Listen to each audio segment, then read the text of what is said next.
She's the blonde bombshell who shot to fame aged sweet 16 in East Street. Melissa Tkautz soon found herself with an army of fans, and she was not short of admirers. Rumours of dalliances with co-stars kept tabloids busy. And then came that song.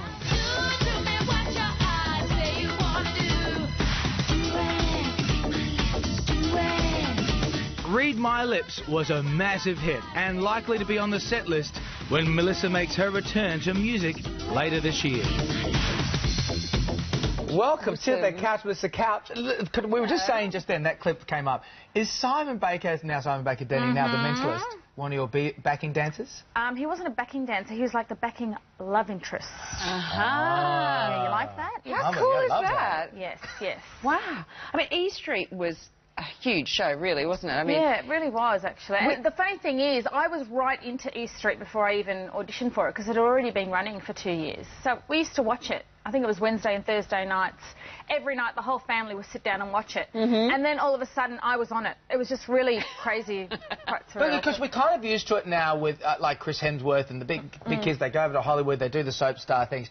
But back then, it was like this brand new thing. And, I mean, were you ready for that sort of exposure?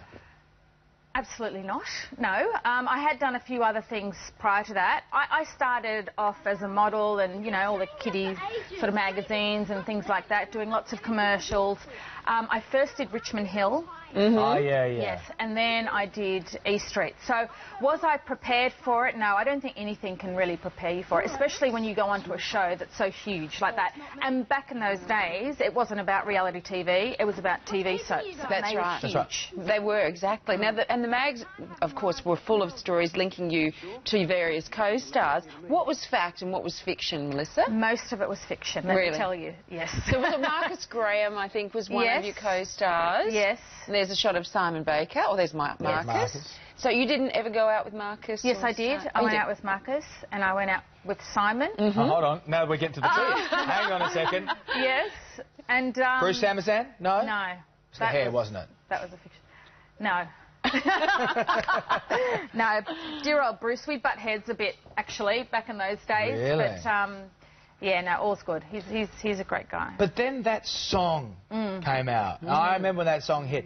That was like, you couldn't escape it. You were literally everywhere. It's crazy. It's crazy. And it happening to me, I still don't realise how the impact that it had. I honestly didn't. And I was so busy at the time. But yeah, it was, There it is. Yeah. Yeah, Simon, did you see just Simon? Yeah. But I mean, you were everywhere. But I mean, you know, you're in the spotlight, and then there is that dark time where we sort of go, well, what happened to Melissa, and what happened at that time? Isn't it funny, because I never really stepped away from the industry. I've always done something. I mean, I've been doing it for the last 20 years.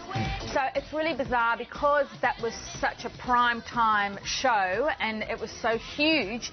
Anything you do after that seems like nothing. That's right. But I actually went on, I did Pacific Drive, I did Paradise Beach, I did Echo Point. Right. So I continued working after. I did Medivac, I did All Saints. But after that huge... You got married, you had a baby, beautiful little girl named Ayla.